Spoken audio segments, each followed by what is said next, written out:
Signore e signori, buonasera e benvenuti a questa terza serata di approfondimento con il Parco Naturale delle Dolomiti Friulane.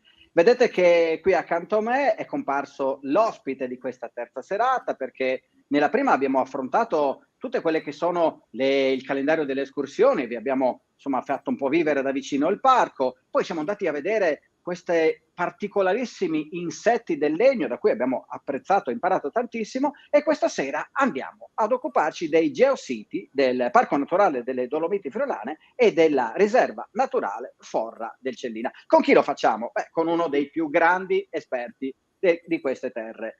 Lo vedete alla mia destra, Antonio Cossutta, classe 1964, originario di Montereale Valcellina, laureato in scienze geologiche nel 97 all'Università di Trieste, guida naturalistica del Friuli Venezia Giulia sin dal lontano 1999. Opera nel campo dell'educazione ambientale, dell'animazione e del turismo naturalistico, geologico e culturale. Ha collaborato alla realizzazione di allestimenti di centri visite, tutti i centri visite del nostro parco naturale, di mostre, sentieri naturalistici e geologici. È docente nei corsi per guide naturalistiche e in corsi di aggiornamento per insegnante. Collabora con il Parco Naturale delle Dolomiti Friulane dal 2000 per le visite guidate, per le attività didattiche della cosiddetta A Scuola del Parco, che così tanto successo hanno avuto in questi anni, e per le presentazioni del parco nelle scuole e presso altri enti, e anche formatore degli operatori dei centri visite. Infine, dal 2015 collabora con il Geoparco delle Alpi Carniche. Insomma, caro Antonio Cossutta, noi ci conosciamo da tanti anni, una presentazione lunghissima che così i nostri spettatori, che ringraziamo per la fiducia che ci hanno accordato, capiscano quanto ti sei occupato in questi anni del nostro territorio e in particolare dei geositi che stasera andrai a raccontarci. A te benvenuto e buona serata. Allora, buona serata a tutti. Parlerò un po' in generale dei geositi e poi diciamo dei geositi del Parco Naturale Dolomiti Friulane e della Riserva Naturale Forra del Cellina. Tra l'altro siamo anche in prossimità dell'inaugurazione di una mostra fotografica relativa ai geositi, di cui eventualmente potremo anche dire qualcosa, e anche tra l'altro della presentazione del GeoTrail, quindi di una guida geologica, di un percorso geologico in 10 tappe nel territorio del parco. Quindi sono tutte cose che eventualmente potremo anche approfondire in questo tempo che abbiamo a disposizione. Non vediamo l'ora. Prima di farti partire, permettimi di ringraziare Mariana Corona alla regia, Mariana Corona che raccoglierà anche tutte le vostre indicazioni, le vostre domande, le domande che vorrete sottoporre ad Antonio Cossutta. Sapete, la modalità è sempre la solita, potete farlo tranquillamente all'interno della trasmissione. Mariana poi con un canale WhatsApp che abbiamo dedicato ci girerà tutti i vostri quesiti e cercheremo di risolverli assieme a noi. Ovviamente Antonio è espertissimo, non metteteci in difficoltà con quesiti incredibilmente difficili. Antonio, quando vuoi possiamo partire. Grazie Marianna per la regia. Bene, allora inizierei con questa presentazione, ovviamente non approfondendo più di tanto tutti gli argomenti, anche perché il tempo a disposizione non è troppo. Però, insomma, parlando di geositi, alcune definizioni per capire di cosa stanno parlando, in qualche modo, di cosa stiamo parlando, in qualche modo sono necessarie. Quindi il termine geosito è la forma abbreviata di sito geologico, o meglio sito di interesse geologico. Quindi sono luoghi che rappresentano bene un determinato fenomeno o processo geologico e che in alcuni casi appunto lo rappresentano anche con una certa spettacolarità, quindi sono spesso anche luoghi molto, molto suggestivi, molto belli e così via. Esistono diverse definizioni, una la vediamo qui, poi ne vedremo anche delle altre, ma magari andremo più velocemente. Questa è forse quella più utilizzata. Un geosito può essere qualsiasi località, area o territorio in cui è possibile definire un interesse geologico, geomorfologico per la conservazione. Quindi questo introduce anche il discorso che i geositi sono anche, insomma, beni di tutti e quindi beni anche che devono essere tutelati. Non a caso la regione Friuli Venezia Giulia nel 2016 ha emanato una legge regionale che si intitola proprio legge per la conservazione, per la promozione del patrimonio geologico e della geodiversità. Come ho detto, ci sono diverse definizioni. Tra l'altro le immagini che state vedendo sono relative a geositi della nostra regione, poi chiaramente parleremo di quelli che interessano il territorio del parco, quindi poi vedremo anche immagini relative ai geositi dell'area delle Dolomiti Friulane. Ecco, questa definizione, che entra un po' più nel merito, è un'area o una località che rappresenta in modo esemplare la storia e lo sviluppo di eventi geologici e geomorfologici, rivestendo la funzione di modello per un'ampia fascia di territorio. Quindi quello che dicevo un pochino prima, un geosito è un luogo che rappresenta bene, in maniera didattica, in maniera facilmente leggibile, un determinato processo o evento geologico e o geomorfologico. Altre definizioni, in particolare questa, elementi di pregio scientifico e ambientale del patrimonio paesaggistico.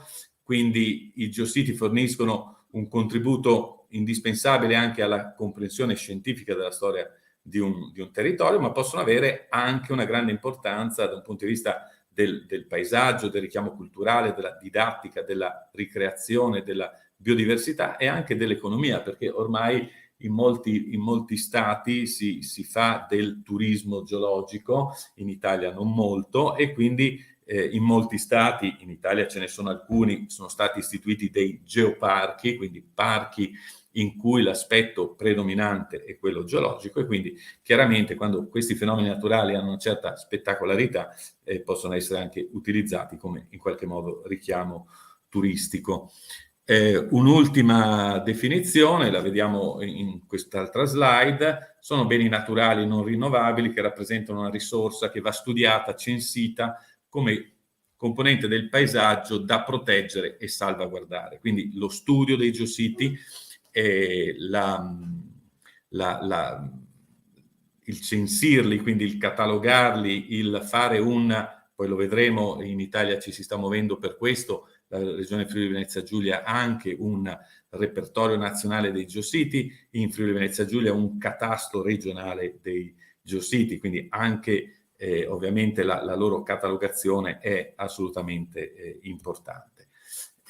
Altre definizioni che possono così riguardare questa tematica sono quella di geodiversità, che esprime ovviamente la variabilità del patrimonio geologico presente in un determinato territorio, e chiaramente la varietà degli ambienti geologici costituiscono la base su cui poi si sviluppano tutte le altre cose. Cioè è chiaro che il tipo di roccia presente in un territorio condiziona poi il suolo che avrà quel territorio, e quindi anche poi la crescita di differenti tipi di piante, che poi condizionano anche gli habitat per determinati animali. Quindi noi siamo profondamente legati a quello che abbiamo sotto i piedi, insomma. Patrimonio geologico, che è la somma di tutti i beni geologici esistenti in una data area. Quindi il Friuli Venezia Giulia ha un patrimonio geologico importantissimo, siamo una regione ricchissima sotto tantissimi punti di vista naturalistici e anche geologici. Considerate solo che nella nostra regione ci sono le rocce più antiche della penisola italiana, non sono nelle Dolomiti Friulane, ma ovviamente tutta la nostra regione ha caratteristiche geologiche assolutamente importantissime, insomma. Geoconservazione, perché come avevo già accennato prima, è importante anche conservare questi beni, che sono un patrimonio fondamentale e che devono essere chiaramente trasmessi anche alle future generazioni. Quindi come per la biodiversità, come bisogna salvaguardare la biodiversità, così bisogna anche salvaguardare il patrimonio geologico e la geodiversità. In Italia ci si sta muovendo da alcuni anni, e quindi l'ISPRA quella che era l'APAT un tempo, quindi l'Agenzia per la Protezione Ambientale, si sta occupando da un po' di tempo appunto della catalogazione dei geositi a livello nazionale. Appunto l'idea è quella di fare un repertorio nazionale di tutti i geositi. Per quanto riguarda la regione Friuli Venezia Giulia, già il progetto del piano territoriale regionale adottato nel 2007 prevedeva l'individuazione, la conservazione e la valorizzazione dei geositi, e questo ovviamente perché hanno un interesse importante anche a livello regionale.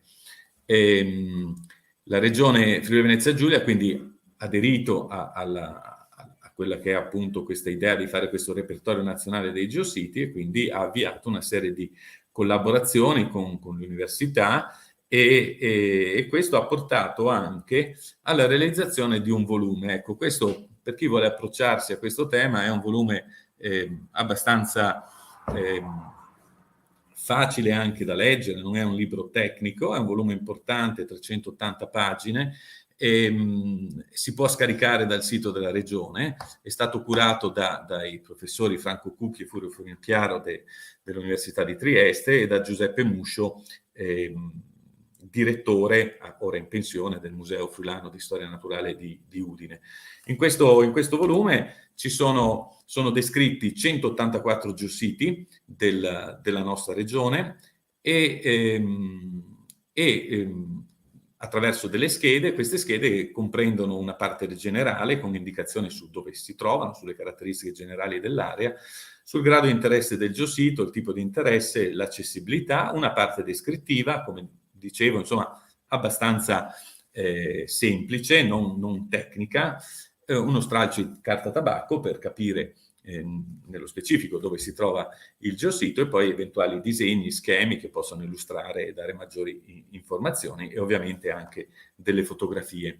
I geositi del Friuli Venezia Giulia sono stati suddivisi in 5 categorie in base all'estensione, quindi ci sono geositi puntuali, quindi situazioni piccole, fondamentalmente di un'estensione limitata, areali, quindi estensioni superiori, lineari, pensiamo a geositi che si sviluppano ad esempio lungo un corso d'acqua, quindi che hanno uno sviluppo, diciamo appunto, lungo una determinata direzione, multipli, e quindi in qualche modo che interessano uno stesso areale, ma in cui vengono date più ubicazioni relative a valenze geologiche diverse, e poi anche geositi di tipo complesso.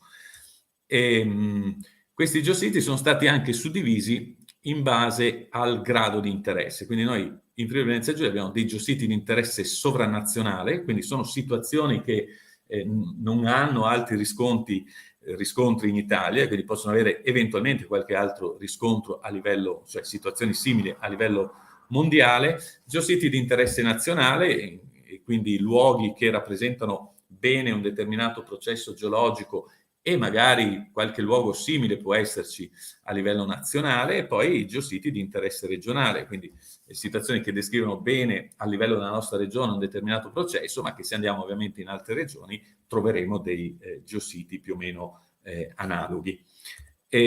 Chiaramente geositi, sito di interesse geologico, però quando si parla di geologia sarebbe più corretto parlare di scienze della Terra, e questo perché ovviamente la geologia abbraccia moltissimi campi, e quindi i geositi sono stati suddivisi in base al tipo di interesse scientifico, quindi la geologia stratigrafica, la geologia marina, la geologia strutturale, la geomineralogia, l'idrogeologia, la mineralogia, la petrografia, la paleontologia. L'immagine che vedete qui a fianco sono delle orme e nidi di rettili arcosauri della Val d'Ogna, un geosito di interesse sovranazionale relativo ovviamente ad aspetti paleontologici. Poi c'è la sedimentologia e poi la geomorfologia. La geomorfologia è quella parte delle scienze della Terra che studia le forme del rilievo terrestre, e le mette in relazione ai processi che le hanno determinate. Quindi anche la geomorfologia ha tutta una serie di campi, e quindi sono state individuate a altre 9 categorie relative ai processi geomorfologici che possono essere descritti da un eventuale geosito, quindi l'azione delle acque sotterranee, l'azione dei corsi d'acqua, l'azione glaciale oppure crionivale, l'azione gravitativa, quindi frane, dinamiche, diciamo, dei versanti, situazioni legate alla presenza dei laghi, dell'ambiente marino, morfologie legate alla tettonica, morfologie legate alle litologie e morfologie carsiche. Quindi abbiamo una quantità di situazioni differenti da un punto di vista geologico e quindi una quantità di geositi differenti in base al tipo di interesse. Ci sono poi sono state poi individuate altre 4 tipologie di interesse diverso, che possono essere appunto l'interesse didattico, l'interesse escursionistico, l'interesse storico-culturale. Pensiamo a una miniera medievale, che ovviamente ha un interesse mineralogico, ma anche un interesse storico, no? Oppure interessi anche di tipo paesistico o naturalistico. E questo è un esempio di una pagina di questo volume, tra l'altro relativo a uno dei geositi delle Dolomiti Friulane, e in particolare i libri di San Daniele. Come vedete, una paginetta descrive il geosito, la parte iniziale appunto i dati essenziali, lo stralcio a carta tabacco, la descrizione, una bibliografia, quindi se uno vuole approfondire poi potrà farlo andandosi a cercare ovviamente i testi magari più specifici, gli articoli scientifici relativi a questo geosito, e poi in questo caso una fotografia. È chiaro che alcuni geositi appunto vengono descritti in una singola pagina del volume, altri geositi magari sono descritti in 5-6 pagine o 2 pagine, insomma, quindi dipende anche dal grado di interesse e anche da quanto, insomma, chi ha redatto la descrizione ha voluto approfondire i temi relativi a quel determinato geosito. A proposito dell'interesse, caro Antonio, ti interrompo solo per ricordare ai nostri spettatori che evidentemente questa diretta, questo streaming sarà poi disponibile sui canali social del parco, sul sito internet www.parcodolomitifriulane.it, perché ecco, ci stai regalando tantissime pillole di conoscenza del Friuli Venezia Giulia. È stata una carrellata fantastica, e quindi volevo tranquillizzare i nostri spettatori che magari avessero perso qualche passaggio, che tutto resta disponibile nelle prossime settimane, e li vogliamo anche ringraziare perché già nei primi 2 streaming abbiamo avuto tantissime visualizzazioni, non solo della diretta, che magari è fatta in un orario, quello delle 8 di sera, in cui non tutti sono in questa stagione disponibili, ma poi sono andati a rivedere con veramente centinaia di visualizzazioni, e vogliamo ringraziarli per la fiducia accordata. Quindi tutto quello che Antonio ci ha detto fino adesso e quello che ci dirà d'ora in poi lo trovate disponibile nei social e nel sito del parco. Perdona l'interruzione, ma così volevo tranquillizzare, perché magari come me qualcuno stava appuntandosi a fianco qui del Mac qualche cosa, gli diciamo tranquilli che trovate tutto, oltre evidentemente a questo libro, a questo compendio così ricco che ci stai andando a descrivere, e sei arrivato, abbiamo visto, anche con 3 immagini del nostro parco, i libri di San Daniele, la casera Casavento, e abbiamo visto poco prima anche un'immagine della Val Tramontina. A te Antonio, scusa l'interruzione. Ecco, perfetto. Ecco, in questa mappa vediamo dove sono ubicati, quindi vediamo anche quelli ovviamente delle Dolomiti Friulane. Chiaramente ce ne sono moltissimi lungo la linea di confine, perché quella è la catena carnica, lì ci sono rocce molto antiche che hanno subito addirittura non una orogenesi ma ben 2 orogenesi. Uno sarebbe tentato a pensare che è chiaro che le rocce si vedono soprattutto in montagna, ma alcuni aspetti geomorfologici e anche altro, e quindi anche dei geositi sono presenti nella zona di pianura, nella zona anche della laguna, della costa, e addirittura, come potete vedere in basso sulla carta, anche in situazioni di mare aperto. Quindi ce ne sono veramente in tutti i luoghi della nostra regione. Tra l'altro questi sono quelli descritti nel libro, ma il catasto che è stato istituito dalla regione ha già un numero di geositi superiore a quello a quelli descritti nel libro. Questo perché ovviamente nuovi geositi possono essere descritti, quindi possono entrare a far parte di questo catasto regionale dei geositi. Adesso veniamo a quelli ovviamente che interessano il territorio del parco. E iniziamo da un geosito che si trova nel Fornese, nella zona di Fornei Sopra. Qui questa è una foto della Val di Suola, e questo geosito si chiama Facies di piattaforma e bacino del Monte Pramaggiore. Allora, che cosa rappresenta questo luogo? Tra l'altro è un geosito di interesse sovranazionale.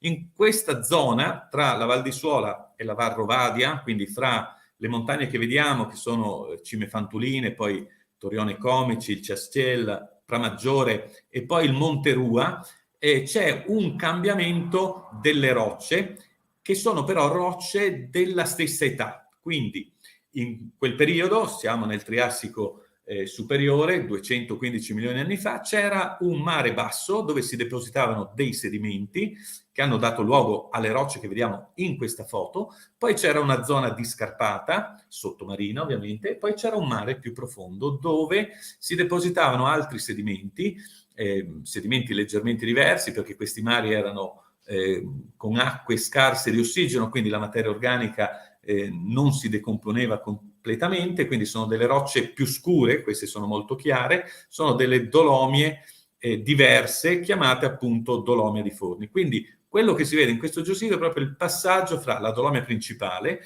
quella di mare basso, di queste piane di marea, dove quando non c'era l'acqua transitavano anche i dinosauri, poi vedremo un geosito relativo alle orme di dinosauri su questo tipo di roccia, e poi l'approfondimento del mare e quindi un altro tipo di roccia dello stesso periodo, determinata dal fatto che il tipo di sedimentazione, il tipo di ambienti di sedimentazione erano ambienti differenti.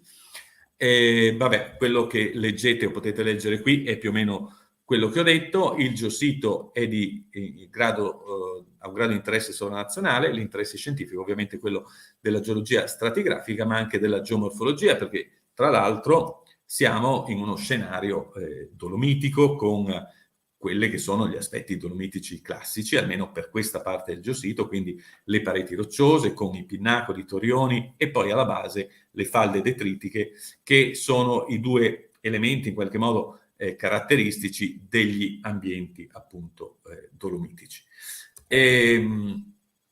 Passiamo a Forni di Sotto, dove c'è un altro geosito che si chiama Alta Valle del Fiume Tagliamento. Questo è un geosito che ha tanti interessi di tipo geologico differenti, e in particolare qui vediamo una situazione in cui fondamentalmente il materiale che vediamo sulla destra della fotografia è un antico accumulo di frana che si può osservare da un ponte sul tagliamento appunto a Forni di Sotto, e il ponte del Sacrovint. In quest'area si riscontrano le testimonianze dell'evoluzione di questo tratto della Valle del Tagliamento nel periodo quaternario, quindi in un periodo abbastanza recente da un punto di vista geologico. Considerate che il quaternario rappresenta più o meno gli ultimi 2 milioni di anni. Quindi la formazione di una prima valle più antica, la deposizione di alcuni sedimenti antichi in questa valle, poi l'azione del ghiacciaio e poi la caduta di questa grande frana. La frana determina un grande lago di sbarramento da frana, poi il lago si svuota quando l'acqua inizia a scorrere sopra la frana e ad eroderla, e alla fine ci sarà anche un cambiamento del corso del tagliamento. Prima della frana del Sacrovint il tagliamento da Forni di Sotto procedeva verso Cimacorso, mentre adesso a valle appunto di Forni di Sotto piega verso sud e aggira Cimacorso verso sud, dirigendosi verso Caprizzi. L'accumulo di frana è veramente di dimensioni notevolissime, 2,5 km circa di lunghezza, e il volume di questa frana è stato valutato in circa 50 milioni di metri cubi, ma verosimilmente era anche molto più grande, in quanto poi buona parte di questo corpo di frana è stato eroso. Il lago che si era formato aveva un'estensione di circa 6,5 km e poteva avere un volume di invaso di circa 200-250 milioni di metri cubi d'acqua. Sono state fatte delle analisi su dei materiali legnosi trovati sui sedimenti di questo antico lago, che hanno datato questi sedimenti a circa 9.900 anni fa. Quindi questo lago fondamentalmente era in quel periodo, è durato per qualche migliaio di anni e lo suo svuotamento è stato provocato appunto dalla progressiva erosione dell'accumulo di frana legato appunto al passaggio delle acque del tagliamento. E con tutta probabilità c'è forse anche stato un fenomeno di cattura fluviale da parte di un altro corso d'acqua che ha in qualche modo catturato il vecchio tagliamento e l'ha fatto quindi deviare nel corso attuale. Insomma, quindi un geosito in questo caso di interesse nazionale, in cui gli interessi scientifici sono diversi, come potete vedere, la geomorfologia, la sedimentologia, ma anche la geologia strutturale. Ecco, ci spostiamo nel versante pordenonese del parco e iniziamo dalla zona di Erto, e anche qui un geosito di interesse sovranazionale. La frana del Vajont, tristamente famosa ovviamente per il disastro provocato da questa frana, ma questo sito è un sito geologico di grandissimo interesse. Qui ogni anno vengono università, non solo da tutta Italia, ma da tutta Europa, e in alcuni casi anche gruppi di studio da paesi più lontani. Mi è stato detto, non ne ho una conferma, ma il prossimo 6 ottobre, il 6 ottobre è la giornata internazionale della geodiversità, l'UNESCO decreterà i 100 siti geologici più importanti a livello mondiale. 10 di questi siti geologici sono relativi agli aspetti geomorfologici, 2 sono in Europa di questi, e 1 sarà la frana del Vajont. Questo per dirvi quanto questo luogo, che purtroppo ha avuto questo grande disastro, sia un luogo importante per la geologia. Il grado di interesse ovviamente è sovranazionale, l'interesse è relativo agli aspetti geomorfologici, ma anche idrogeologici, di geologia stratigrafica e anche di geologia ambientale, in quanto chiaramente questa frana non è un evento naturale, in quanto causata, oltre che da cause naturali, anche dalla presenza dell'acqua del serbatoio, e quindi da una causa legata alle attività umane. Passiamo avanti, ma restiamo sempre nell'ambito del comune di Erto, e questo è un geosito di interesse regionale. Situazioni di questo tipo si possono vedere abbastanza facilmente, ovviamente dove ci sono zone con rilievi, però insomma una bella piega così ben esposta come quella del Monte Porgeit sicuramente è emblematica di quello che è il fenomeno appunto come si dice, di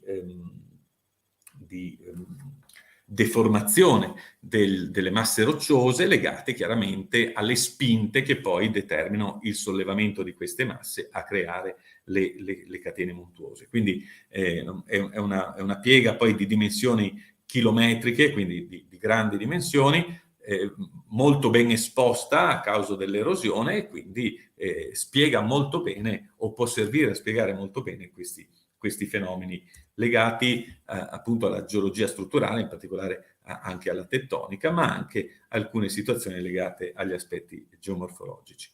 Restiamo sempre in ambito del comune di Erto, e restiamo sempre nell'ambito delle pieghe. In questo caso abbiamo delle pieghe molto più piccole. Se vedete nella foto in alto a sinistra si vede un alberello, quindi potete avere e i ciuffi d'erba, insomma, danno un'idea della dimensione di queste pieghe, che sono delle pieghe metriche, quindi una scala piuttosto piccola, che si ritrovano nella serie condensata, così chiamata, in Valzemola. Siamo lungo la strada Valzemola, l'accessibilità di questo geosito è incredibile. Scendete dalla macchina e le vedete, quindi non c'è da camminare o da fare lunghi percorsi per raggiungere il luogo, e si possono vedere queste pieghe molto, molto particolari. Ecco, l'interesse è chiaramente di tipo regionale, e queste situazioni sono insomma abbastanza comuni. L'interesse scientifico è sempre appunto la geologia strutturale, quindi le deformazioni, ma anche la geologia stratigrafica, in quanto per serie condensata si intendono situazioni in cui in un arco di tempo molto lungo si deposita una quantità di sedimenti piuttosto ridotta rispetto alle situazioni circostanti. Ecco, lo stesso intervallo di tempo, nello stesso intervallo di tempo in cui si sono depositati questi 2 metri di sedimenti, in zone non molto distanti si sono invece depositati magari decine o centinaia di metri di sedimenti che hanno dato luogo a altrettanti metri di rocce, insomma. E veniamo a un geosito di interesse nazionale, invece, presente sempre in Comune di Erto. Questi sono i libri di San Daniele, sono diciamo delle cataste di strati di roccia che troviamo sul gruppo del Monte Borgà. Qui l'accessibilità è decisamente più complessa. Questo geosito molto bello è abbastanza, diciamo, impegnativo da raggiungere, perché si trovano su un pianoro a circa 2000 metri di quota e la salita da Casso, circa 1000 metri sul livello medio mare, implica ovviamente un dislivello di circa 1000 metri per raggiungere il sito. È possibile salire anche da Erto, ovviamente il dislivello diventa ancora maggiore. Si può ridurre un po' il dislivello se si riesce ad arrivare con un mezzo fino a Cava Buscada, da cui attraverso un sentiero che perde un po' di quota si può intercettare il sentiero che sale da Erto e quindi ridurre la fatica per raggiungere questo luogo, che è assolutamente però molto bello e quindi vale la pena andare a visitare. Qui vediamo un'altra immagine con queste cataste di strati rocciosi che appunto assomigliano alle pagine di libri pietrificati. L'interesse è quello di tipo geomorfologico, ma anche la geologia stratigrafica, in quanto anche il tipo di formazione geologica di cui sono costituiti i libri ha un suo interesse, insomma. Ovviamente se poi vorrete durante quest'estate essere accompagnati da Antonio Cossutta a visitare i libri di San Daniele, sapete che il Parco Naturale delle Dolomiti Friulane ha un calendario di escursioni veramente molto ricco e quindi insomma Antonio ci sta preparando il tavolo, ci sta apparecchiando la tavola perché noi dobbiamo assolutamente seguirlo, ci stai assolutamente convincendo, quindi cari spettatori ricordatevi anche il calendario delle escursioni disponibile online, disponibile in tutti i social, e queste escursioni vengono condotte dai nostri grandi esperti, quindi arrivare ai libri di San Daniele, una faticaccia, ce l'ha appena detto il dottor Cossutta, ma che poi viene ripagata con uno spettacolo straordinario di questo sito che ci ha appena riferito essere sovranazionale. E ti restituisco la linea con un altro sito iconico che è quello del Campanile di Valmontanaia. Beh, il Campanile di Valmontanaia è una sorta di secondo simbolo del Parco Naturale delle Dolomiti Friulane, insomma.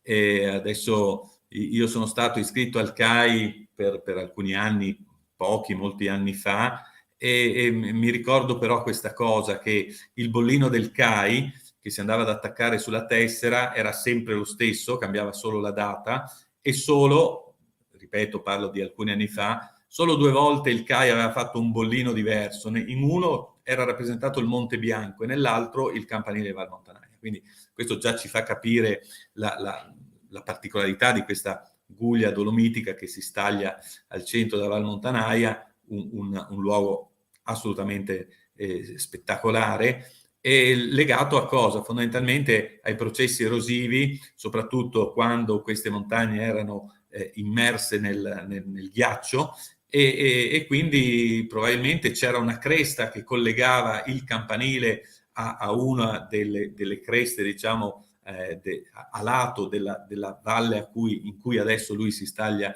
al centro, cresta che poi è stata erosa e lui resta lì come testimone di quella che era appunto una situazione diversa, insomma.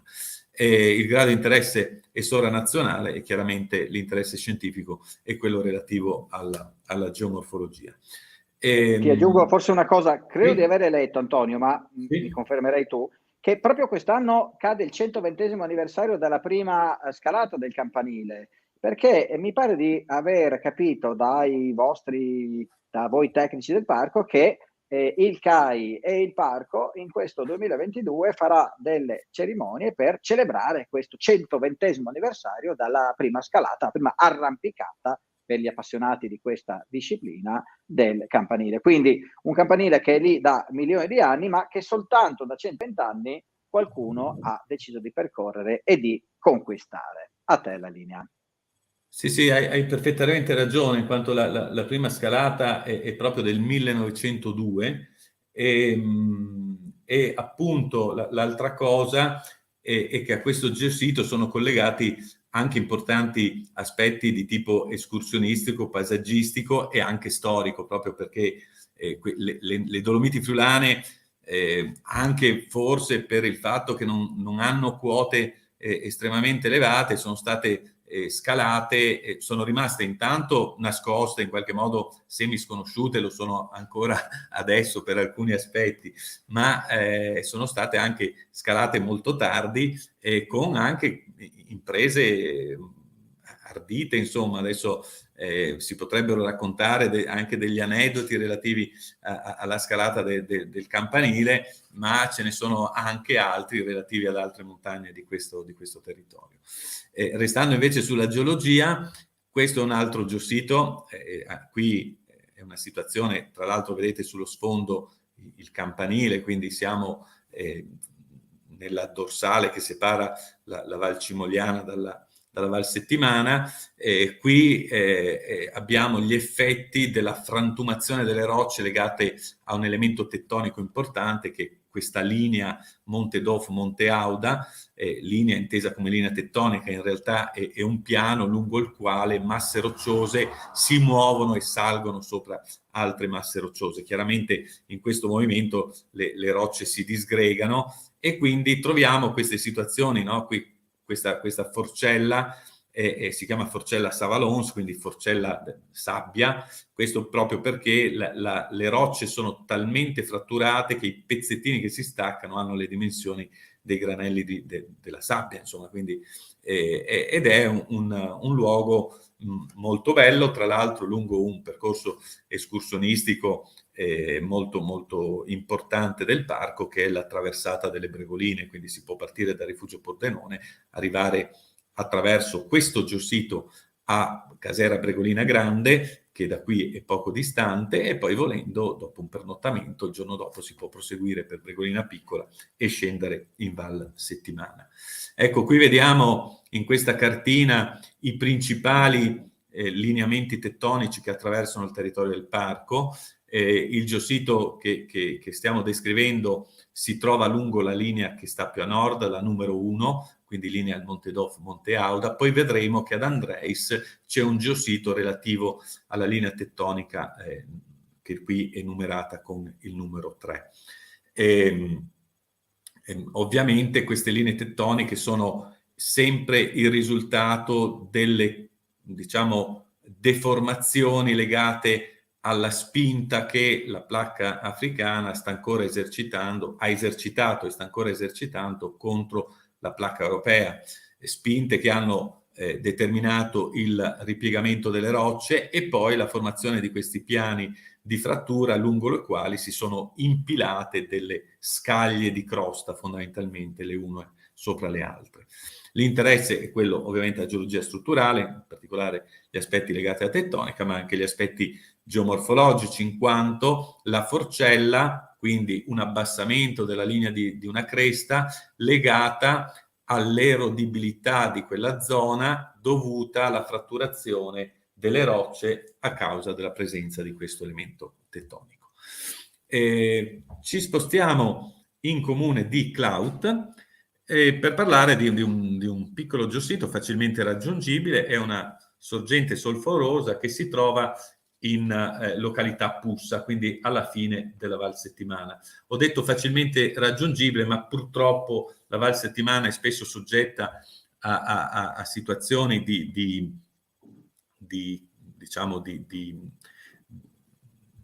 in causa delle piogge di inghiaiamenti e cose di questo tipo. Sono accadute purtroppo anche la scorsa settimana. Con Vaia c'erano stati grossi problemi, è rimasta chiusa per lungo tempo, ma quando questa viabilità che percorre la settimana è aperta è possibile andare a vedere una delle valli più belle sicuramente del territorio del parco.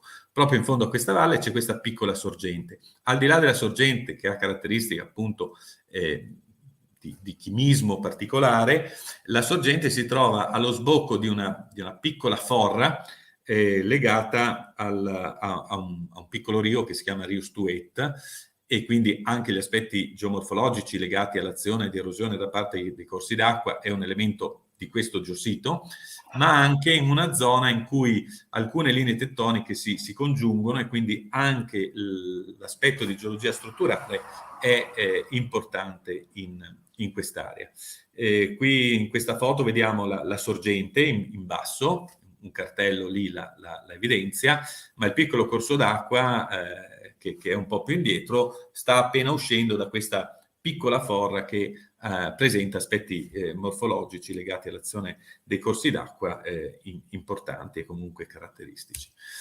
Ecco, vi voglio tranquillizzare perché ho parlato proprio poche ore fa con il sindaco di Clout, Jonathan Sturham, che a propria volta ha sentito la protezione civile anche nelle ultime ore, e pare proprio che la riapertura della Val Settimana, che come ci diceva il dottor Cossutta è in questo momento interdetta per la bomba d'acqua, così l'abbiamo definita noi giornalisti, un po' impropriamente, sapete che noi siamo un po' sensazionalistici, la bomba d'acqua di mercoledì scorso, però ecco, già per metà del mese di luglio la protezione civile ha garantito una viabilità di emergenza, quindi soltanto per poter raggiungere il rifugio, e quindi riprende la praticabilità della Val Settimana. Quindi già tra pochi giorni, per fortuna, questi disagi che, come ci diceva il dottor Cossutta prima, sono stati invece molto lunghi a causa della tempesta Vaia, saranno superati. Approfitto, visto che siamo già insomma a quasi 3/4 d'ora, quindi ci avviamo alla conclusione di questa chiacchierata. Chi avesse delle domande non esiti, questo è il momento giusto per farle nella nostra chat, per farle attraverso il canale di questa diretta di StreamYard, per poter poi sottoporle al dottor Cossutta. Antonio, perdona l'interruzione, ma così ho approfittato del fatto che avevo elementi di cronaca per poter tranquillizzare i nostri escursionisti. A te. Perfetto, hai fatto benissimo.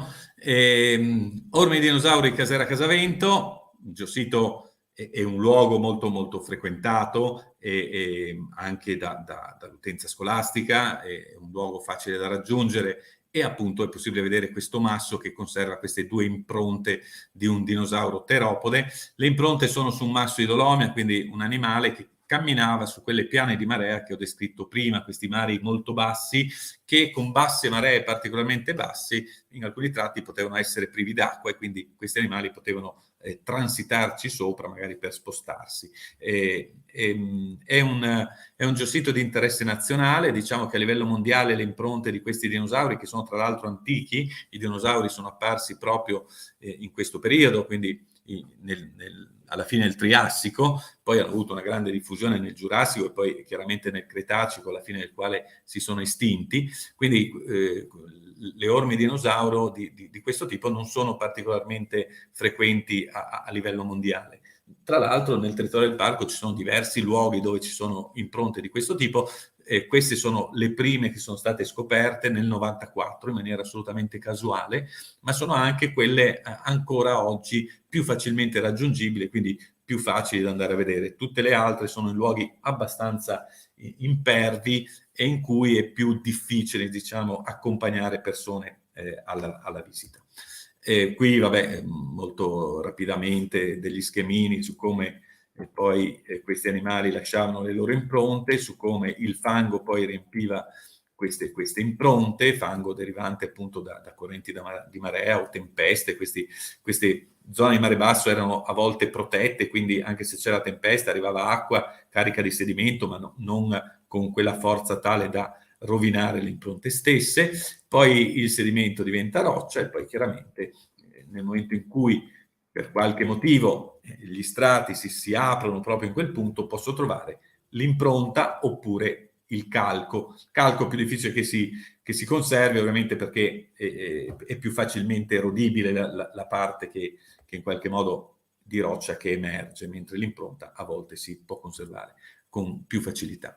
Un altro luogo, sempre nella zona dell'Alto Cellina, sono queste piramidi di terra, che sono delle forme particolari legate all'azione di erosione dell'acqua della pioggia, fondamentalmente su materiali depositati dai ghiacciai. Le piramidi di terra sono piuttosto rare sull'arco alpino, al di là del Trentino e dell'Alto Adige, dove sono presenti piramidi di terra come quelle che vedete nella foto, in questo caso a destra, e quindi situazioni molto più spettacolari delle piramidi di terra dell'Alta Valcellina, ma le piramidi di terra dell'Alta Valcellina di fatto sono l'unico esempio di questo tipo di processo presente nella nostra regione. Ce n'erano alcune vicino ad Arta, a Fielis, ma soprattutto col terremoto del 76 e forse anche con situazioni legate ad eventi meteorologici importanti, di fatto non esistono più. Quindi questi sono l'unico esempio, o quasi l'unico esempio, in Friuli Venezia Giulia di questo tipo di processo su materiali depositati dai ghiacciai.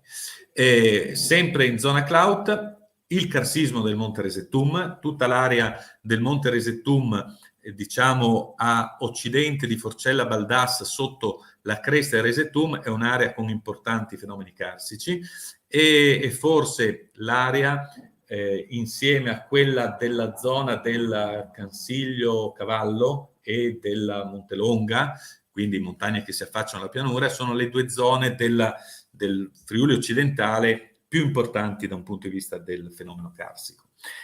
Fuori dal geossito, ma ovviamente importante, il Landreskur, una grotta con questo ingresso maestoso che si trova non distante dalle orme di Casavento e non distante dalle piramidi di terra, tant'è che il parco ha avuto un finanziamento lo scorso anno dal Servizio Geologico attraverso la legge appunto 15 del 2016 e verrà realizzato un sentiero geologico chiamato Alto Cellina che collegherà questi tre geositi. Sempre a Clout abbiamo anche dei terrazzi fluviali, cioè delle situazioni che rappresentano, permettono di capire come il torrente Cellina ha depositato, eroso in maniera successiva dei materiali, creando queste superfici piane, separate da scarpate, che bene si prestano ovviamente agli insediamenti, perché sono zone piane, quindi dove è facile costruire e facile eventualmente anche coltivare nelle aree attorno, ma sopraelevate rispetto al corso d'acqua e quindi in una posizione sicura nei confronti delle piene. Questi sono schemini su come possono formarsi i terrazzi fluviali, che ripeto sono legati ad azioni di deposito di materiali di un corso d'acqua e poi successiva erosione dei materiali depositati, insomma. Ci spostiamo più a sud, stiamo andando verso gli ultimi geositi. Questo è un geosito in comune di Andreis, è legato, come quello che abbiamo visto della linea tettonica del Monte Dof, Monte Auda, appunto alla presenza di una faglia, di un sovrascorrimento di importanza regionale. Qui possiamo vedere proprio questi effetti. Abbiamo un paesaggio assolutamente particolare rispetto alla quota in cui ci troviamo, siamo a 400 metri di quota, abbiamo un paesaggio in cui la roccia domina in maniera incredibile e dove sono presenti anche morfologie che normalmente non ti aspetteresti a queste quote. Questo perché ovviamente questo pezzo di valle è impostato sulla base del blocco, che è spesso 1500 metri e che si sta muovendo sopra a un altro blocco. Quindi la base del blocco è estremamente fratturata e quindi è facilmente erodibile, quindi la vegetazione non riesce ad attecchire su questi versanti e quindi la roccia resta sempre lì. E quindi si possono vedere coni detritici, falde detritiche, morfologie che normalmente si vedono a quote molto più elevate dove la vegetazione non c'è perché il clima, la condizione, quindi non riesce più a crescere. Qui vediamo alcuni dettagli di specchi di faglia, anche di situazioni sui piani di strato che fanno capire che si tratta di sedimenti di un mare basso. Quelle specie di ondulazioni che vedete sono le ondulazioni che noi vediamo al mare dove l'acqua è bassa e sono legate al fatto che il moto ondoso trasmette energia al fondo, che si dispone quindi in questo modo.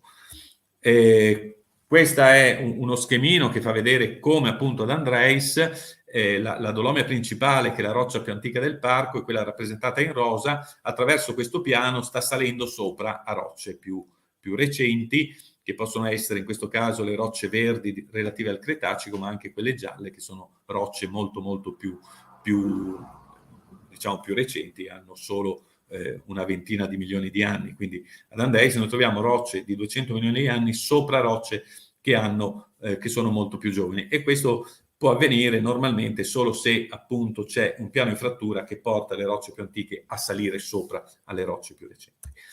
E veniamo alla riserva Fora del Cellina. Nella Fora del Cellina ci sono due geositi. Uno è la fora dei torrenti Alba e Molassa, cioè all'interno della Fora del Cellina noi abbiamo un sistema di fore che confluiscono l'una nell'altra.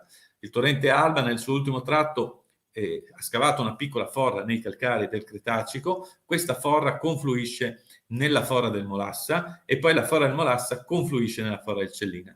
La fora dei torrenti Molassa e Alba è un geosito di interesse regionale. Qui vediamo alcune immagini, una forra molto stretta, l'interesse ovviamente è quello geomorfologico legato all'azione dei corsi d'acqua. La Fora del Cellina è invece un geosito di interesse nazionale, il Canyon del Cellina.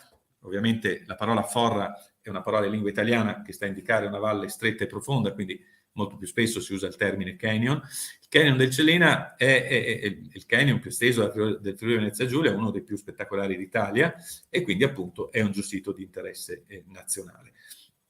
Qui gli interessi scientifici sono diversi, la geomorfologia ma anche la geologia stratigrafica. Queste rocce hanno un'origine particolare che non abbiamo tempo di raccontare, ma anche aspetti di idrogeologia e di carsismo. All'interno della Fora del Cellina abbiamo anche delle grotte, anche qui lo faccio io, un po' di pubblicità. Nell'ambito del programma del parco faremo 4 escursioni nelle grotte Vecchia Diga. Ci sarò io a parlare di carsismo, ci sarà anche ovviamente una guida speleologica, perché attualmente per le visite in grotte non turistiche è prevista la presenza anche di questa figura. E anche qui un'altra immagine della Fora del Cellina.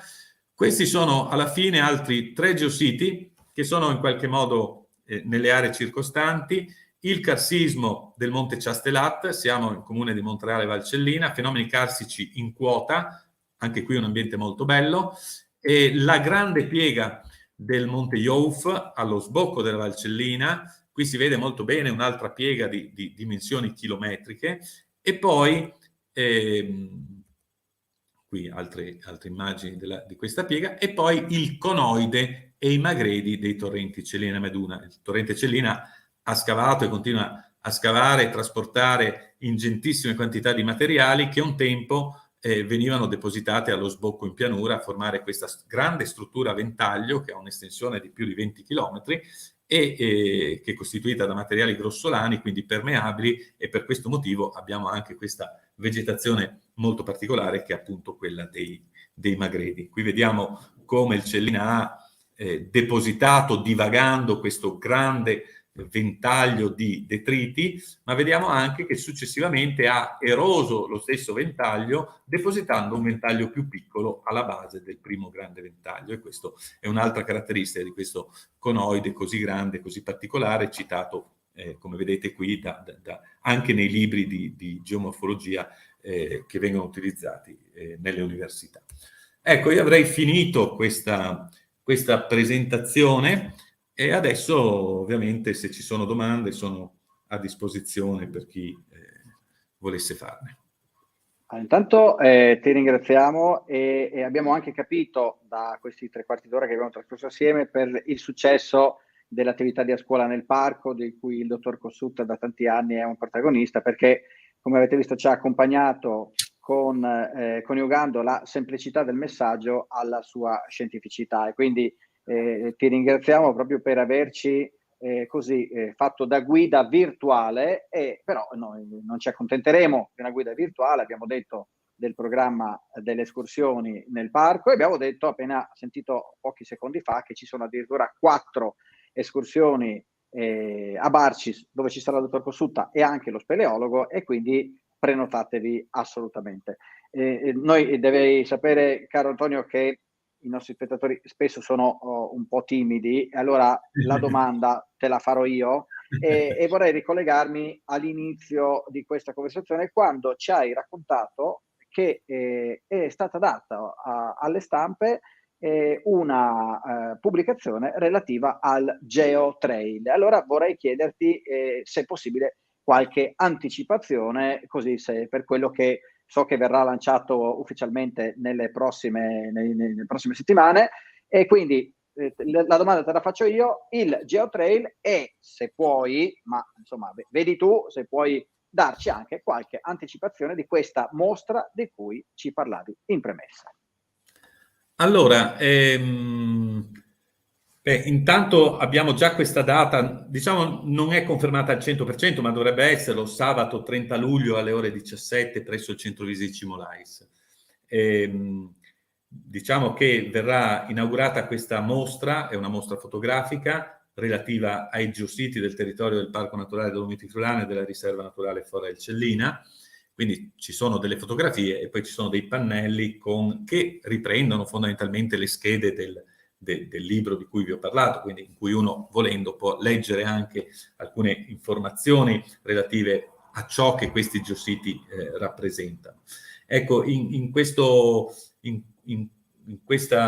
ambito, quindi l'inaugurazione della mostra, si è pensato anche, visto che appunto è uscito appena dalle tipografie questa guida geologica, questo GeoTrail delle Dolomiti Friulane, di presentarlo appunto nella stessa data. Il GeoTrail delle Dolomiti Friulane è un percorso a tappe, sono 10 tappe che interessano buona parte del territorio del parco, quindi si accede, diciamo. Allora, intanto questo GeoTrail è in continuità con altri GeoTrail, perché il GeoTrail nasce da quelle che sono le Dolomiti UNESCO, cioè le Dolomiti Friulane sono, oltre che un parco naturale regionale, uno dei 9 siti patrimonio dell'umanità, e quindi la Fondazione Dolomiti UNESCO, che gestisce certi aspetti relativi a tutti i 9 siti Dolomiti UNESCO, i 9 sistemi, ha avviato la pubblicazione di queste guide geologiche, di questi GeoTrail, di questi percorsi a tappe, descritti in questi volumetti, corredati anche di una carta,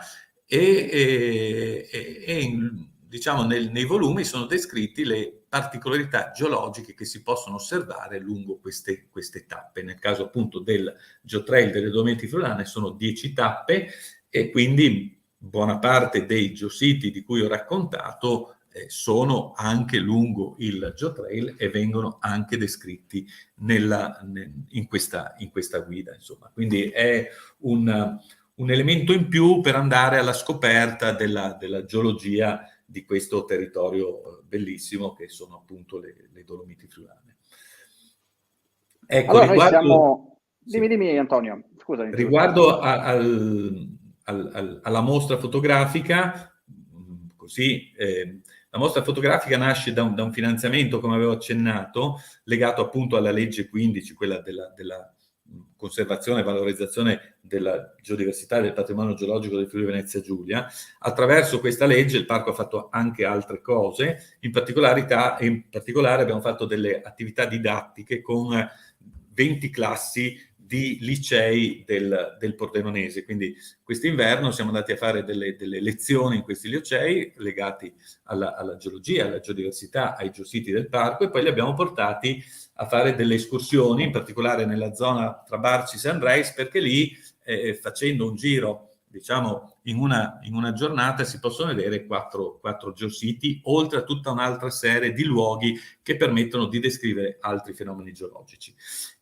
Con questo finanziamento faremo anche, abbiamo fatto anche appunto la mostra fotografica che inaugureremo a fine mese, e poi faremo, come avevo accennato, questo sentiero geologico Alto Cellina, che collegherà i 3 geositi Orme Dinosauro, Piramidi di Terra e l'Andreskur, oltre che passare per il Pian de Crode, che ha un grande accumulo di frana, e anche se non è un geosito è un luogo che può servire a raccontare della geologia. Questo finanziamento è stato dato nel 2021 e quindi queste cose vengono fatte quest'anno. Il parco ha già fatto domanda nel 2022 per avere un finanziamento per fare delle altre attività nel 2023. Quindi nel 2023, se questo nuovo finanziamento verrà accordato dalla Regione, porteremo ancora avanti il discorso con le scuole, perché reputiamo importante fare divulgazione nelle scuole. Il parco lo fa a tutti i livelli e quindi è giusto farlo anche su questi temi. E sposteremo la mostra fotografica probabilmente in un altro luogo del parco la prossima estate, e faremo un altro sentiero geologico, in questo caso nella zona di Andreis, proprio sfruttando quei percorsi che già utilizziamo con le scuole.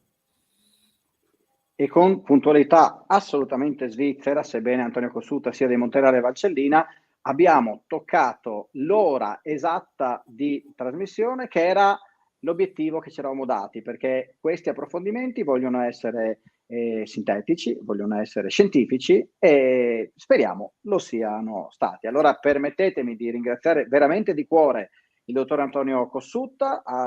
Ovviamente l'appuntamento con lui per tutti gli appassionati del parco basta, ve lo dico nuovamente, sito del parco, social del parco, curati egregiamente da Marianna Corona, che cura anche la regia di queste trasmissioni. E quindi, cari amici, l'appuntamento con Antonio Cossutta è soltanto rinviato alle prossime ore, basterà digitare oppure rivolgersi ai centri visita del parco per poter approfittare delle sue capacità di guida. Fatemi anche dare un'ultima indicazione rispetto alla prossima puntata. Adesso scorro un attimo perché ecco qua, prossima puntata di questi approfondimenti online che così tanto stanno suscitando il vostro interesse, 1° agosto, con il centro di recupero della fauna selvatica di Fontanafredda, che ci andrà a raccontare cosa succede, come ci si deve comportare quando ai noi ci si imbatte in una fauna selvatica che magari ha avuto dei problemi. Sapete che il parco ha anche in quelli Andreis il famoso ospedale dei rapaci. Cari amici, da parte mia, ma da parte soprattutto del presidente Fernando Carrara, del direttore Graziano Danelin e di tutto lo staff del parco, vi auguriamo una cara serata e ringraziamo nuovamente Antonio Cossutta per averci così guidato all'interno dei geositi del Parco Naturale delle Dolomiti Friulane e dell'intero Friuli Venezia Giulia. Grazie a tutti e a presto. Grazie a tutti, saluti.